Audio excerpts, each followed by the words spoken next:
¿Qué tal, hermanos? ¿Cómo están? Muy buenos días, tardes, noches, a la hora que nos estén sintonizando. Gracias por estar con nosotros nuevamente aquí en Equipate.live.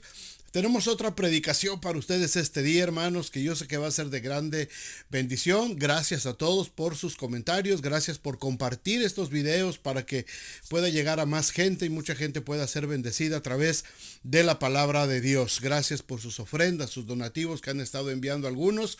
Se los agradecemos de corazón porque eso nos está ayudando a seguir produciendo más materiales, a seguir produciendo más recursos para las iglesias cristianas. Así es que tenemos mucho trabajo, gracias a Dios. Estamos comprometidos con esto, con esta plataforma Equipate.live, y con el favor de Dios, esto se está convirtiendo en una bendición muy grande para muchas iglesias y ministerios, y eso es el propósito precisamente. Así es que gracias. Pero vamos al tema de hoy. Vamos a terminar esta serie de mensajes que hemos tenido durante este mes. Este es el tema número 4.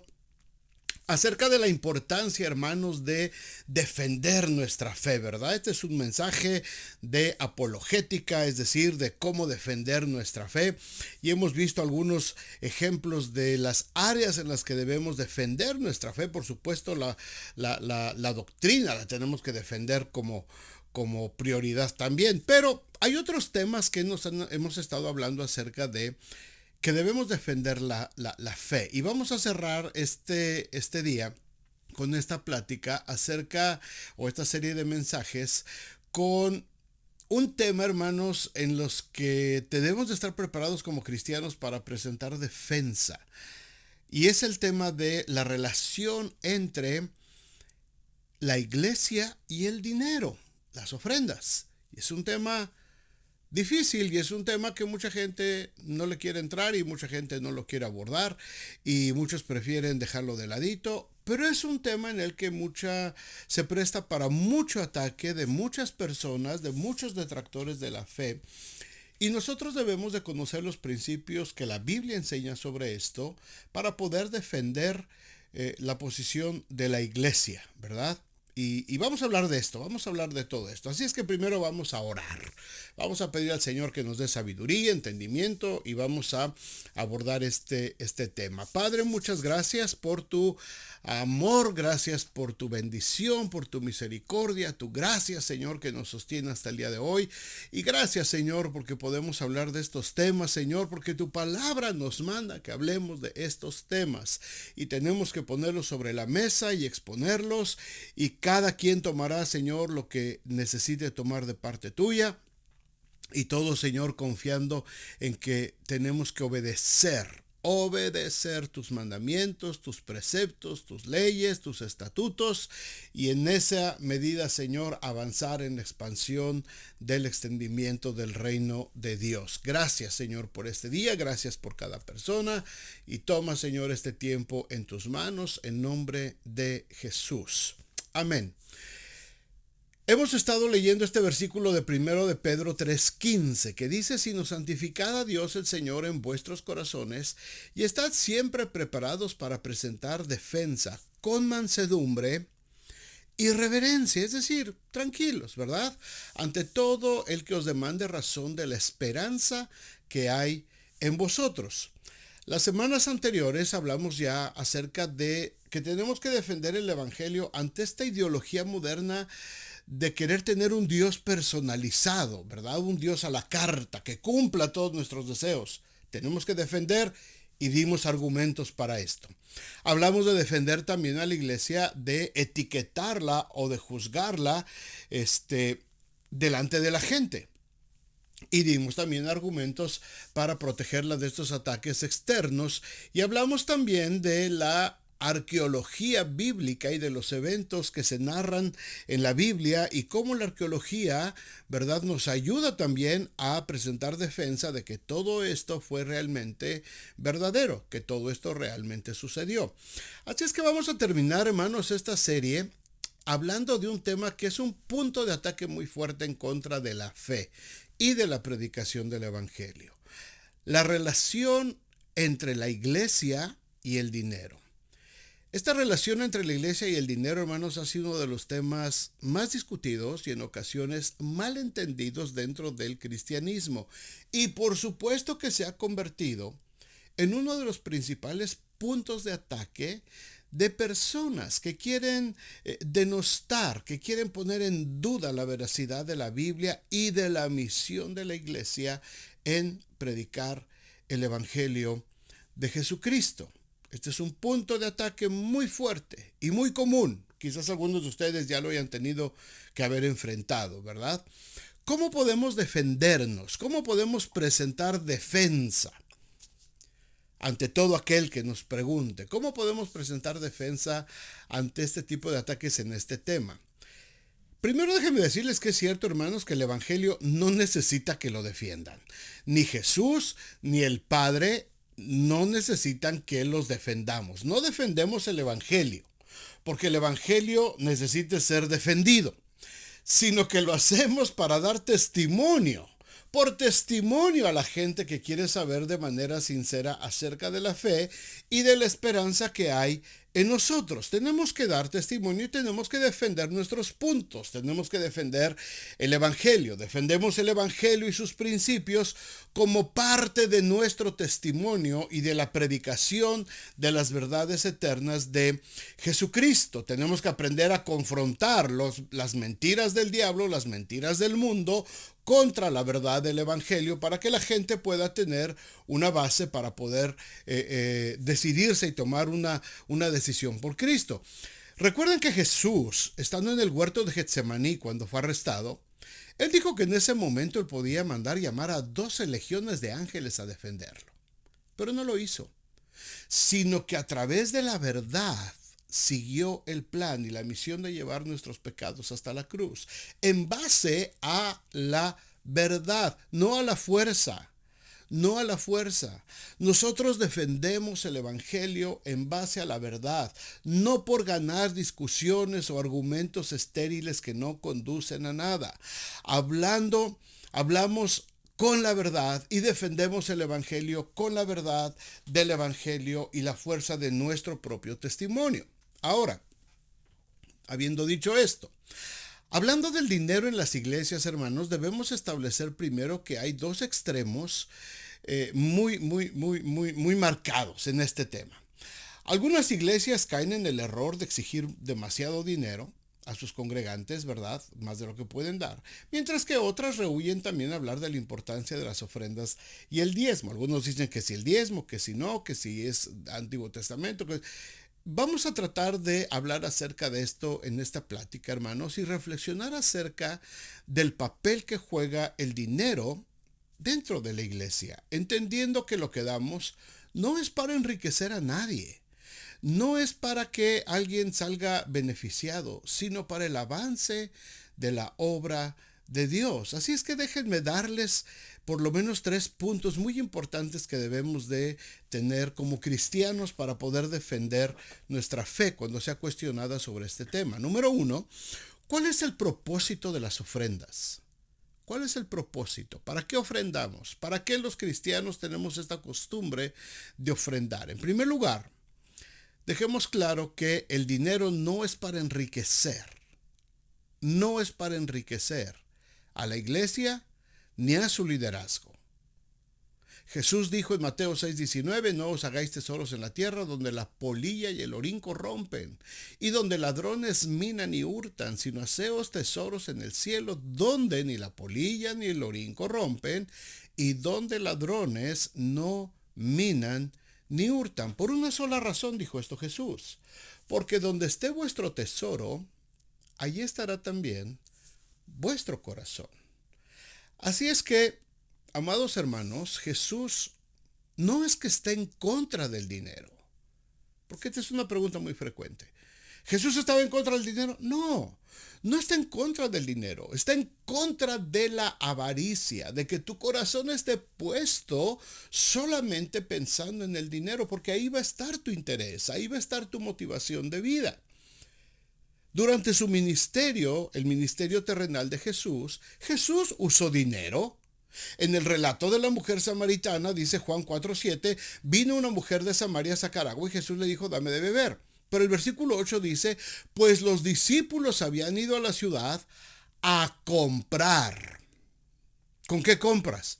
Con dinero. Habían ido a comprar de comer, habían ido a comprar pan, habían ido a comprar agua, habían ido a comprar cualquier cosa, ¿verdad? Pescado para su lunch, para su almuerzo. El grupo de Jesús y sus discípulos, que era la protoiglesia, es decir, la semilla de lo que iba a ser la iglesia, ¿verdad? Con el pastor y los congregantes, que eran 12, tenían necesidades. Había una bolsa con ofrendas que la gente y los amigos les daban, y en sus constantes viajes de esa bolsa se sacaba para cubrir las necesidades del grupo. Había una tesorería.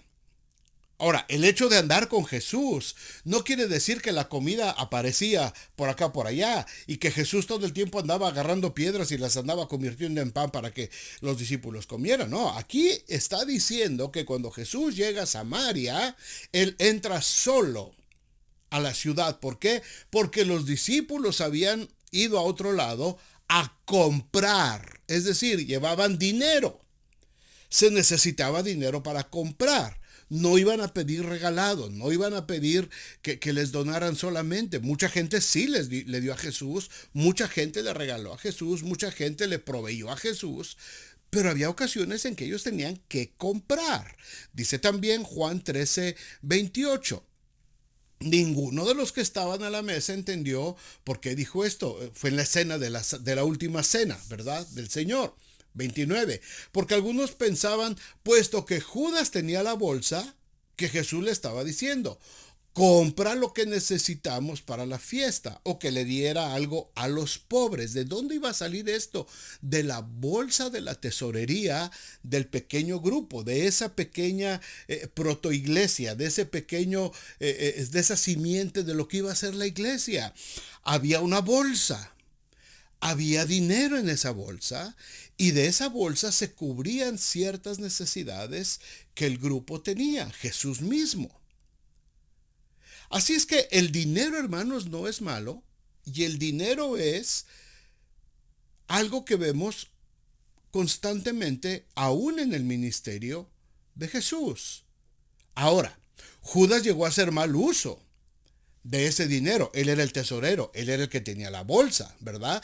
Y Juan, como testigo presencial, Juan un capítulo atrás, en el capítulo 12, versículo 4, cuando ungen a Jesús y derraman ese ungüento sobre él, dice Juan, y dijo uno de los discípulos, Judas Iscariote, hijo de Simón, el que le había de entregar después, ¿por qué no fue este perfume vendido por 300 denarios y dado a los pobres? Pero dijo esto no porque se cuidara de los pobres, sino porque era ladrón y teniendo la bolsa sustraía de lo que se echaba en ella. Juan sabía, y seguramente los demás discípulos sabían, que Judas se robaba el dinero de la tesorería. Ahora, ¿Jesús sabía que Jesús robaba de las ofrendas? Por supuesto que sí. Por supuesto que sí. ¿Por qué no dijo nada? Jesús también sabía a dónde le iba a conducir su avaricia. Aún así, hermanos, aún así, con ese tipo de actitudes, el propósito de las ofrendas era sostener el ministerio terrenal de Jesús. Sostener el ministerio terrenal de Jesús. Hay una tesorería, hay una bolsa, hay ofrendas que llegan, donativos que llegan a esa bolsa, y de esa bolsa se compra pan, se compra para necesidades del grupo, y también se daba para ayudar a los pobres. Hechos 4:34 también habla acerca de lo que hacía la iglesia con el dinero. Dice, así que no había entre ellos ningún necesitado, porque todos los que poseían heredades o casas las vendían y traían el precio de lo vendido y lo ponían a los pies de los apóstoles, y se repartía a cada uno según su necesidad.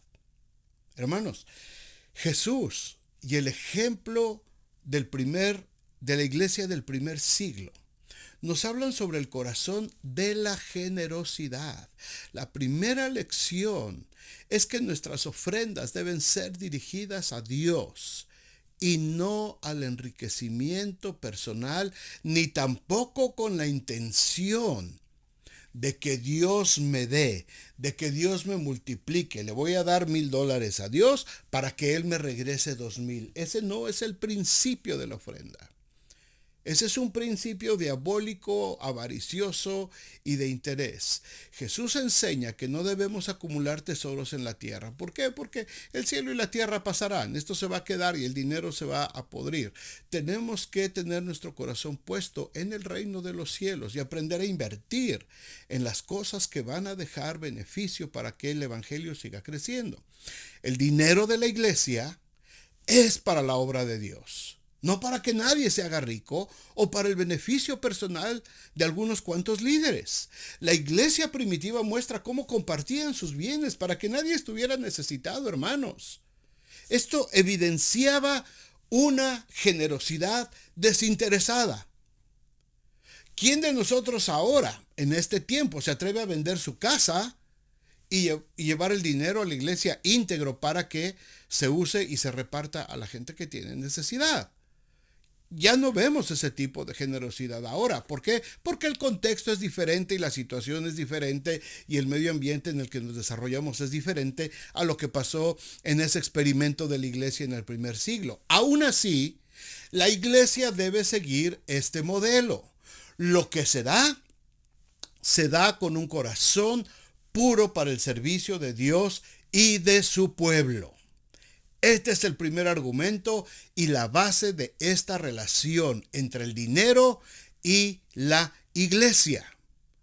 Se da para la obra de Dios y para el engrandecimiento de la obra de Dios en la tierra, no para que nadie se haga rico. Ahora veamos en segundo lugar estos dos grandes extremos que les hablaba yo al principio, que han dado pie a tantas críticas que se han hecho al respecto, hermanos, y que han dañado a muchísima gente y que mucha gente se ha decepcionado con justa razón del cristianismo. Y nosotros tenemos que saber cómo defender este argumento. La avaricia, por un lado, y la autosuficiencia, por otro lado. El error de exigir demasiado. Segunda de Corintios 9:7 dice: cada uno dé como propuso en su corazón, no con tristeza ni por necesidad, porque Dios ama al dador alegre. Y Pablo mismo añade en 1 de Timoteo 6:10, porque raíz de todos los males es el amor al dinero, el cual codiciando algunos, no todos, algunos se extraviaron de la fe y fueron traspasados de muchos dolores. Hermanos, la enseñanza de la generosidad nos dice que la Biblia, como está diciendo aquí Pablo en 2 Corintios 9:7, que cada cristiano, cada persona, cada miembro de la iglesia, cada quien que sea asimilado dentro de una iglesia local, tiene que proponer en su corazón cuánto va a dar de ofrenda. Y no lo tiene que hacer con tristeza. Ay, voy a dar de ofrenda porque pues aquí están duro que hay que dar ofrenda, pues voy a dar ofrenda. Me duele en el corazón desprenderme. No lo des. No hagas eso. No lo hagas con tristeza. Si no lo vas a hacer con un corazón alegre, con un corazón agradecido a Dios, no lo hagas. No lo hagas tampoco por necesidad. No des tus ofrendas por necesidad. Ay, es que el pobre pastor se está muriendo de hambre y pues va. No lo hagas por necesidad tampoco. Dios proveerá. Pero no lo hagamos con tristeza ni por necesidad. Dice que Dios ama a las personas que con un corazón alegre, con un corazón agradecido, con un corazón dispuesto, dan lo que propusieron en su corazón. ¿Cuánto fue lo que propusiste en tu corazón? No sé, solo tú lo sabes. Pero tú lo propusiste en tu corazón. Y si tú lo propusiste en tu corazón, dalo con alegría. Las iglesias, hermanos, no deben presionar a sus miembros a dar más de lo que pueden. Déjenme repetir esto. Las iglesias, los pastores, los líderes, no podemos presionar a los miembros de la iglesia a dar más de lo que pueden, ni hacer sentir a los creyentes culpables si no pueden contribuir con una cantidad específica. Hermanos, esto ha dañado mucho a la iglesia. Compromisos más allá de sus fuerzas, obligando a la gente, todos tienen que dar tal cantidad de dinero. Y aquí en un pizarrón vamos a apuntar los nombres de los que no, hermanos, eso no se puede hacer. Eso es diabólico. Eso es en contra de todos los principios del evangelio. ¿Tenemos que invitar a la gente a dar? Sí. ¿Tenemos que presentar la necesidad, hermanos? Ahí está anciana en la iglesia. Necesitamos el apoyo, la ayuda de los que puedan, conforme a su capacidad, conforme a lo que Dios haya puesto en su corazón. Puedes dar $1, está bien. Puedes dar 10 pesos, está bien. Puedes dar 100, está bien. Puedes dar 1000, está bien. Esta es la necesidad y Dios proveerá. Y en el corazón de cada uno de nosotros nace cuánto.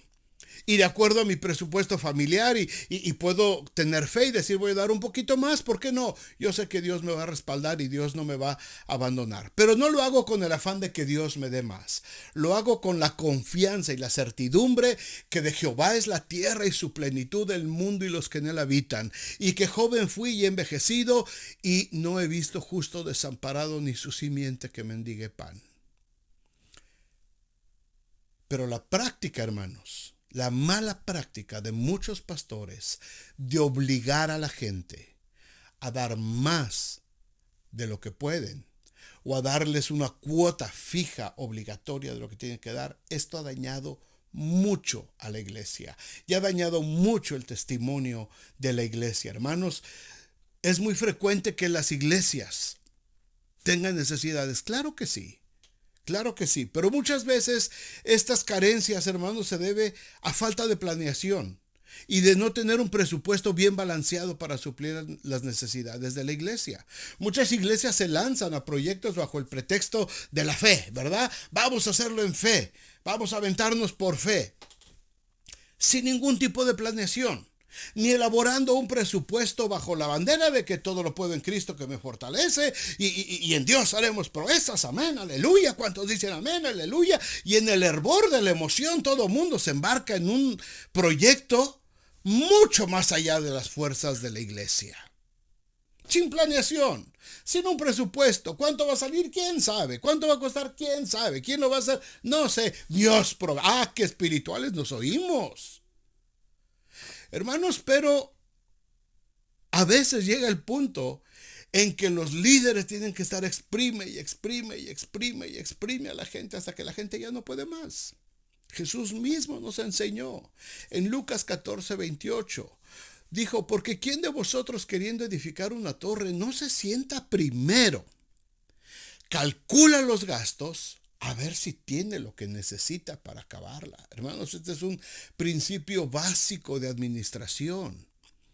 ¿Quieres levantar un templo para tu iglesia? Sí. ¿Con qué contamos? ¿Cuál es el presupuesto? ¿Cuál es la fuerza de la iglesia? ¿Con cuánto podemos nosotros aventar? ¿Tiene que entrar la fe en acción? Por supuesto que sí, pero también tiene que entrar la prudencia. ¿Podemos hacer frente a esto con lo que tenemos? ¿Los ingresos que tiene la iglesia son suficientes para enfrentar esta situación?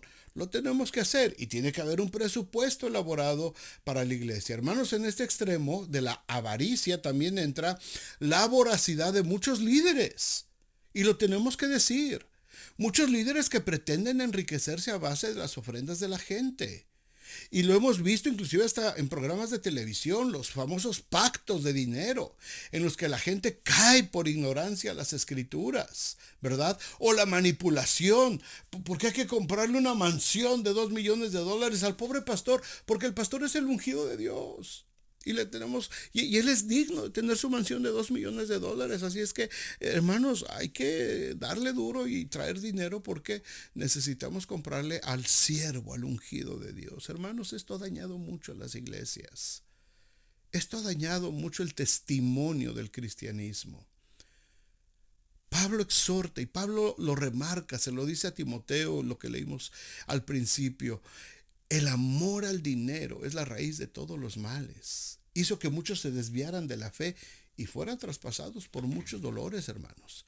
Este amor al dinero, este amor al dinero puede llevar a muchos líderes a explotar a los miembros de las iglesias, pidiendo ofrendas excesivas con fines egoístas, no por un propósito, no por una causa, no para beneficio de la iglesia, no para suplir necesidades de la iglesia, sino para beneficios personales, egoístas. Las iglesias deben cuidar este equilibrio, hermanos, para no caer en el error de poner la riqueza por encima de la verdadera adoración a Dios. Y claro, la defensa del evangelio debe de practicarse por todo cristiano, y cada cristiano tiene la responsabilidad y la obligación de señalar los excesos que se pueden dar en la iglesia local y no quedarse callados.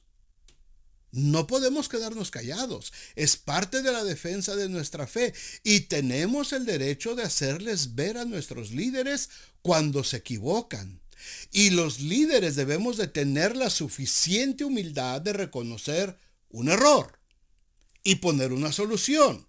Es un equilibrio, hermanos, que debe de verse en las iglesias. Tampoco se trata de que la iglesia esté subyugando al pastor por asunto del presupuesto de la iglesia, pero tampoco se trata de que el pastor abuse de los dineros de la iglesia porque soy el siervo de Dios y todos me tienen que tener confianza y nadie tiene derecho aquí a preguntar ni a decir lo que... No, hermanos. Este es un asunto muy delicado y esto ha dado pie a la destrucción de muchísimas iglesias locales. Cuando no se tiene un balance, cuando no se tiene un equilibrio entre lo que está usándose del dinero de la iglesia, cómo se está usando, cuánto está entrando, cuál es nuestro presupuesto, hacia dónde vamos, este proyecto lo podemos hacer o no lo podemos hacer, lo tenemos que aventar o lo tenemos que detener. Esto es parte de un principio espiritual, hermanos. Esto es parte de un principio fundamental. ¿Por qué? Porque un equilibrio mal dado en el asunto del dinero en la iglesia va a causar que muchos se desvíen de la fe. Y el problema no nomás es que se desvíen de la fe. La consecuencia es que van a ser traspasados por muchos dolores. ¿Jesús sabía que Judas robaba del dinero de la bolsa? Sí lo sabía. ¿Y cuál fue la lección? Judas terminó ahorcado por su avaricia. Por su avaricia. Y las monedas de la ofrenda de la bolsa del ministerio de Jesús no fue lo que usó Judas para traicionar a Jesús. Fueron las 30 monedas de plata que le dieron los sacerdotes. La avaricia de Judas no tenía límite y fue traspasado por muchos dolores hasta morir ahorcado por él mismo.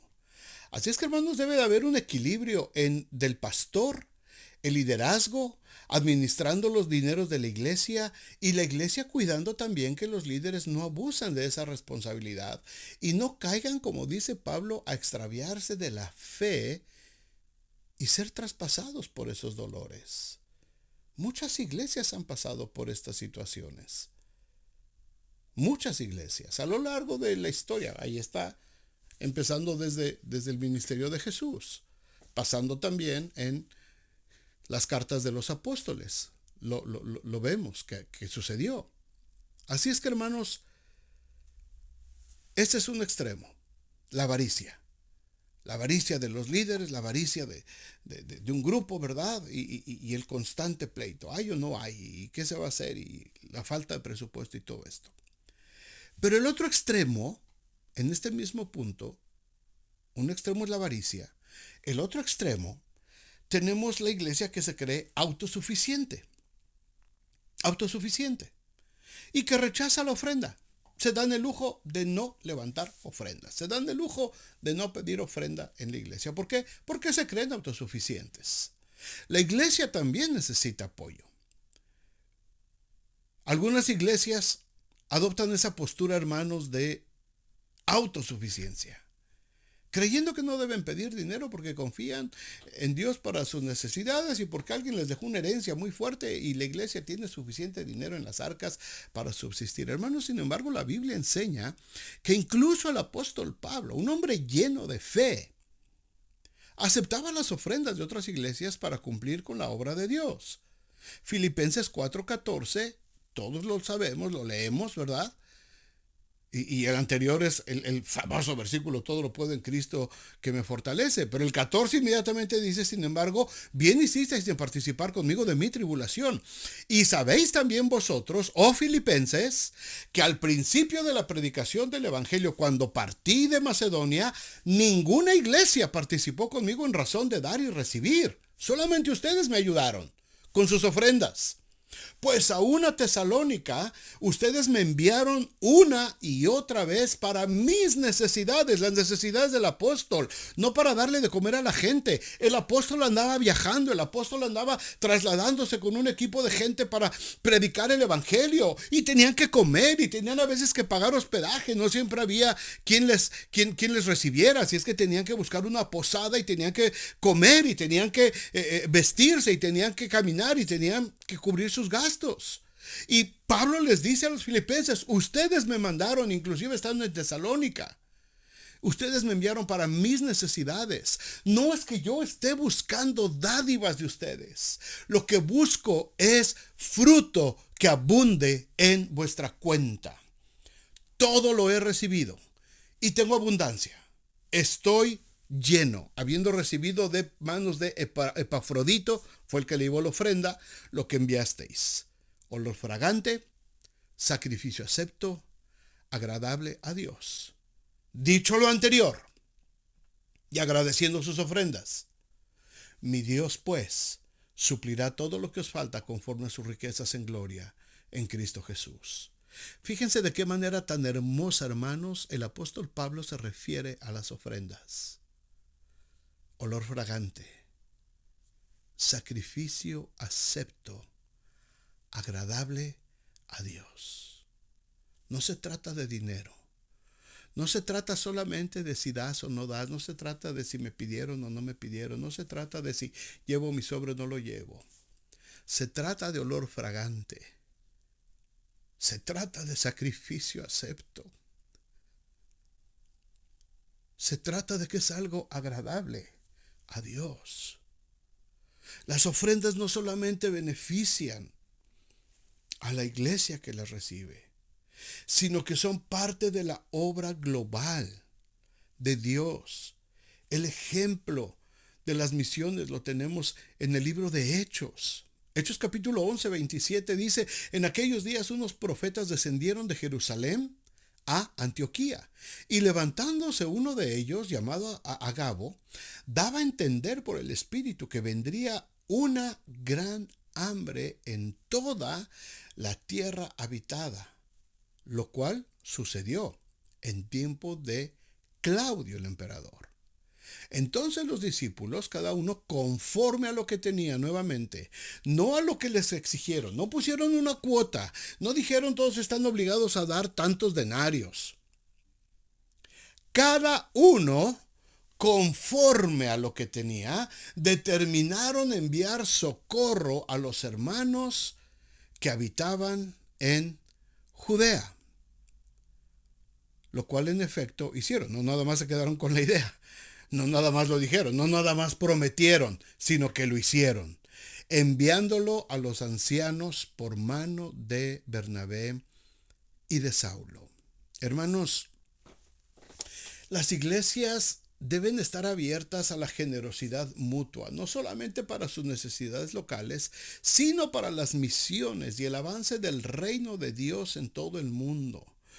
Yo personalmente he escuchado, y quizás ustedes también, han escuchado a pastores jactarse de que ellos no levantan ofrendas a sus iglesias porque tienen mucho dinero acumulado y donaciones generosas para suplir las necesidades de la iglesia. Entonces dicen, no necesitamos dinero y no necesitamos levantar ofrenda. Hermanos, pero no se trata de tener o no tener. No se trata si tienes una cuenta millonaria en la iglesia o no tienes nada, sino del principio de reconocer a Dios como dueño de todo. De Jehová es la tierra y su plenitud, el mundo y los que en él habitan. Y de agradecer por medio de nuestras ofrendas, Señor, porque nada es nuestro. Todo es tuyo y de lo recibido de tu mano te damos. No podemos privar a la gente del gozo de ofrendar con un corazón agradecido. Si la iglesia tiene suficiente dinero, bendito sea Dios, qué bueno. Pero lo que traen los hermanos no lo podemos impedir, porque puede usarse para bendecir a otras iglesias en otros lugares. Un extremo, dijimos, es la avaricia, el otro es la autosuficiencia. Uno dice, traigan para enriquecerme yo mismo, para que yo tenga para todos mis caprichos y lo que yo quiero como líder, como pastor. Y la otra es, no me traigan nada, no necesito nada. Hermanos, cualquiera de estos extremos es contrario a la Escritura. El principio es que cada uno dé como propuso en su corazón, no con tristeza ni por necesidad, porque Dios ama al dador alegre. Y ese dinero que entra en la bolsa, ese dinero que entra en la tesorería de la iglesia, sirve para bendecir a la iglesia, sirve para suplir las necesidades de la iglesia, para el desarrollo de la iglesia, para que la iglesia continúe con su misión. Y si tienen lo suficiente y les sobra, entonces bendigan a otra iglesia, bendigan otros ministerios, bendigan otras misiones, bendigan a otras gentes que están haciendo también la obra del evangelio. No se trata de si tu iglesia tiene o no tiene. No se trata de si eres autosuficiente. Yo ya no necesito. Sí, tú no necesitas. Pero la obra de Dios necesita en todos lados. Hay misioneros que están esperando una ofrenda para poder seguir predicando la palabra de Dios. Hay gente que necesita, como Pablo, aún estando en Tesalónica, que se le envíe para sus necesidades. No es enviar a los misioneros y por fe a ver de qué viven. La iglesia los tiene que sostener. Las iglesias los tenemos que sostener. Pero yo no los envié. No importa. Tú no los enviaste, pero son misioneros que están predicando el mismo evangelio que tú. Y tenemos la obligación de ayudarles. El hecho de que una iglesia tenga lo necesario para su administración, hermanos, no significa que la obra de Dios no requiere ayuda en otros lugares. Y en tercer lugar, algo que es muy importante y todos lo debemos de entender, el derecho de vivir del evangelio. El derecho de vivir del evangelio. Este es otro punto de controversia y conflicto en mucha gente. ¿Por qué hay que pagarle al pastor? ¿Y por qué hay que pagarle quizás a otros líderes de la iglesia? La respuesta es muy sencilla y es bíblica. Primero de Timoteo 5:17, los ancianos que gobiernan bien sean tenidos dignos de doble honor, mayormente los que trabajan en predicar y enseñar. Pues la escritura dice, no pondrás bozal al buey que trilla, y digno es el obrero de su salario.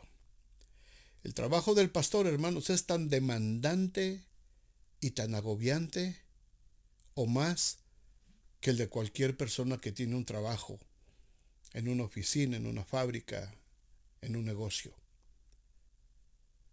El pastorado está considerado en los seguros de salud en Estados Unidos como una de las profesiones de más alto riesgo. Muchísimos pastores mueren por infartos cada año. Muchísimos pastores mueren por no poder soportar la carga, el estrés tan fuerte de una iglesia. No es fácil atender una iglesia, no es fácil predicar, no es fácil aconsejar, no es fácil coordinar, no es fácil dirigir, hermanos. Lo hice por 35 años. No es fácil. Nunca fue fácil. He escuchado a mucha gente, sobre todo jóvenes, que dicen, me voy a meter de pastor para no tener que trabajar y poder vivir bien. Adelante. Inténtalo. Si quieres ser pastor, porque los pastores viven re bien, no trabajan nada más el domingo. Inténtalo. Levanta una iglesia. Forma una iglesia. Forma ministerios. Forma líderes. Prepárate para predicar. No predicaciones espontáneas ni predicaciones de microondas. Prepárate para predicar el verdadero evangelio de Jesucristo. Y dime si es fácil o no. El trabajo del pastor, hermanos, es muy demandante. Es muy demandante. Requiere de mucho trabajo, de mucho esfuerzo.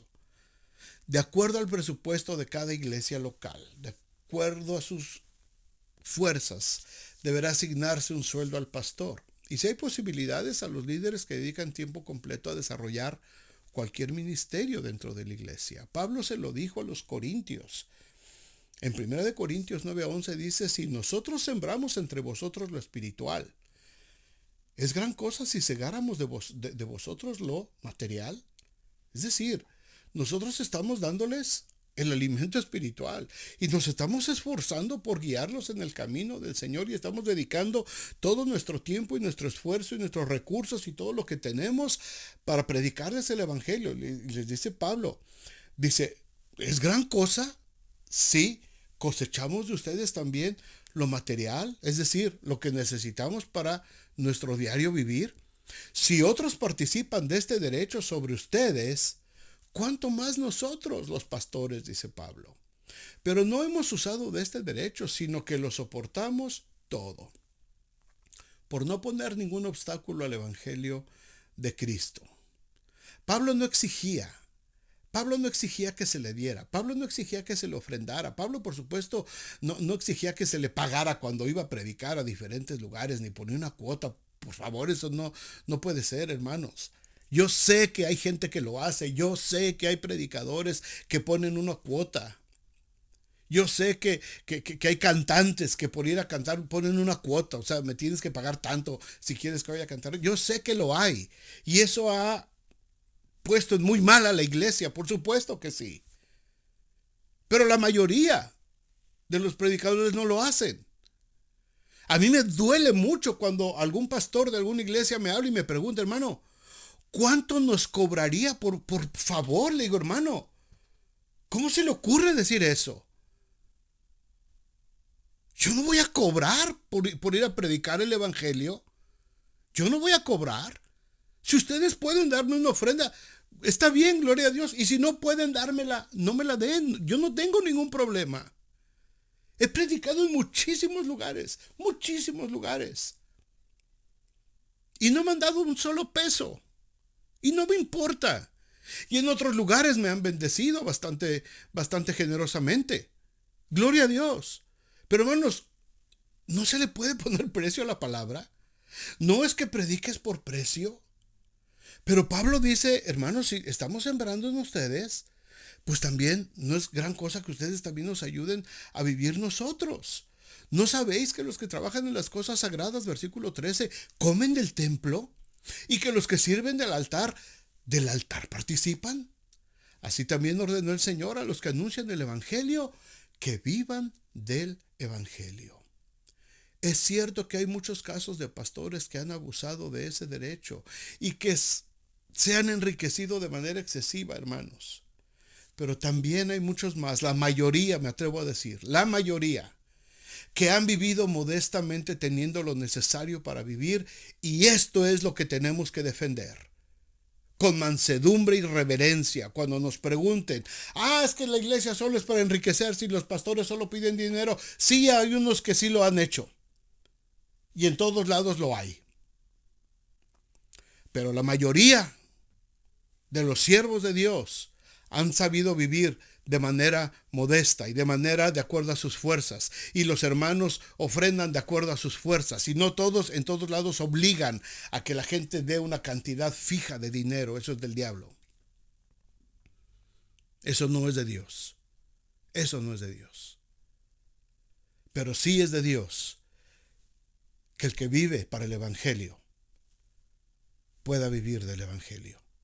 Y que la iglesia sea consciente de que tiene que ser responsable de lo material, de aquel que se está ocupando de ellos, de lo espiritual. Mucha gente levanta el dedo, hermanos, para señalar los excesos de algunos pastores, para dar por hecho que la iglesia es para enriquecer a unos cuantos a costillas de la fe. Pero los que defendemos la verdad, con mansedumbre y reverencia. Debemos señalar, hermanos, que la mayoría de las iglesias y la mayoría de los pastores, hasta el día de hoy, siguen viviendo de forma equilibrada en sus finanzas y en su modo de vida. No por unos cuantos que se desviaron de la fe, vamos a generalizar que toda la iglesia está mal y que traer nuestras ofrendas a Dios es solamente para enriquecer a unos cuantos. No es así. No es así. Y aquí entramos, hermanos, al eterno debate y a la pregunta con la que todo el mundo nos quiere atacar. Y dentro de las iglesias es el mismo debate. Entonces, ¿debemos de traer el diezmo como lo marca el Antiguo Testamento? Y ¡pum!, te avientan la trampa, ¿no? Si dices que sí, entonces también tenemos que hacer los sacrificios del Antiguo Testamento. Y tenemos que hacer todo lo que el Antiguo Testamento marca y obedecer la ley de Moisés y los 10 mandamientos. Porque entonces lo que te conviene sí lo dices que hay que hacerlo y lo que no te conviene. Y ahí empieza otra vez el debate, ¿verdad?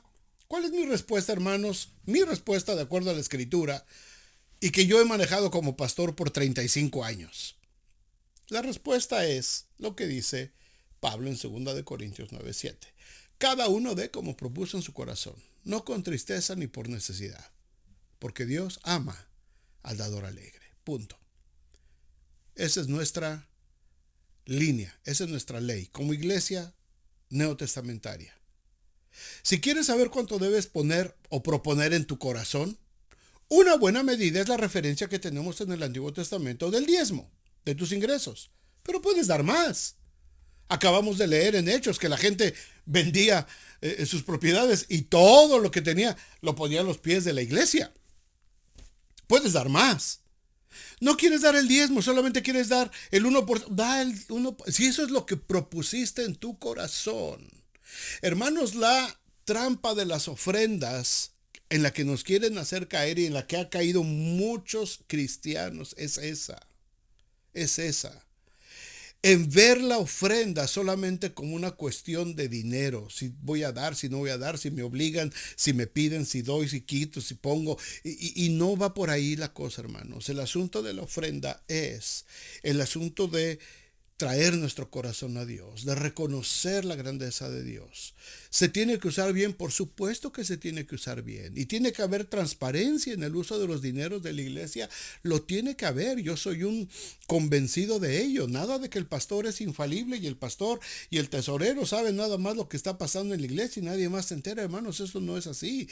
Todos tienen derecho a estar enterados de cómo está sucediendo y cómo se está administrando el dinero de la iglesia, no para tener control de la iglesia, ni para tener amarrado al pastor y al tesorero con el dinero de la iglesia, no, simplemente como un ejercicio de transparencia para que todos vivamos en un correcto equilibrio.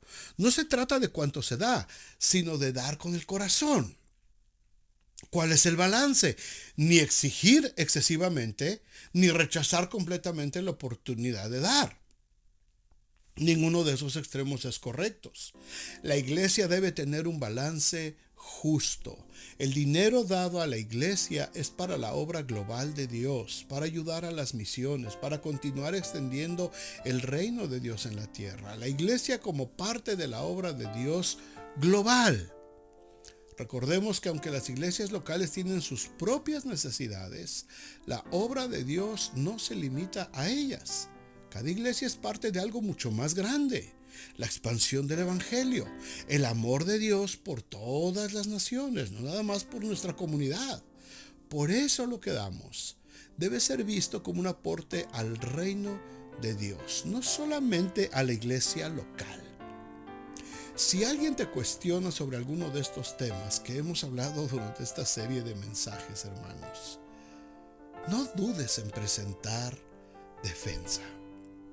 Con mansedumbre, con reverencia, ante todo aquel que demande razón de la esperanza que hay en ti. Padre, muchas gracias, Señor, por este tiempo. Gracias por tu palabra. Gracias, Señor, porque son conceptos que están muy claros en la palabra y nosotros como humanos los complicamos y nosotros empezamos a ver cosas donde no las hay. Señor, ayúdanos a entender, ayúdanos a comprender y a poner en práctica cada uno de estos principios. Ayúdanos a defender nuestra fe, Señor, con esa mansedumbre y esa reverencia que tú nos mandas.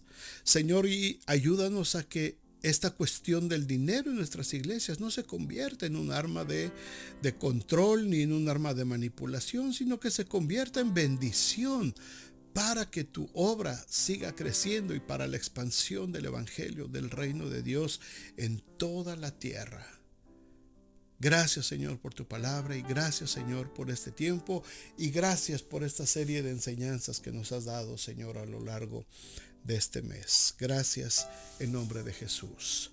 Y ahora, mis amados hermanos, que la gracia del Señor Jesucristo, el amor de Dios el Padre y la comunión con su Santo Espíritu sea con cada uno de nosotros, con nuestras familias y con todo el pueblo de Dios, ahora y siempre. Amén y amén. Pues que Dios me los bendiga mucho, hermanos. Gracias por haber estado con nosotros. Espero que este tema sea de bendición para ustedes. Si tienen dudas, con mucho gusto, por favor, mándenme sus preguntas, sus dudas, y con mucho gusto trataré de contestarlas de acuerdo a la palabra de Dios y de acuerdo a la experiencia de la vida cristiana. Hermanos, que el Señor les bendiga.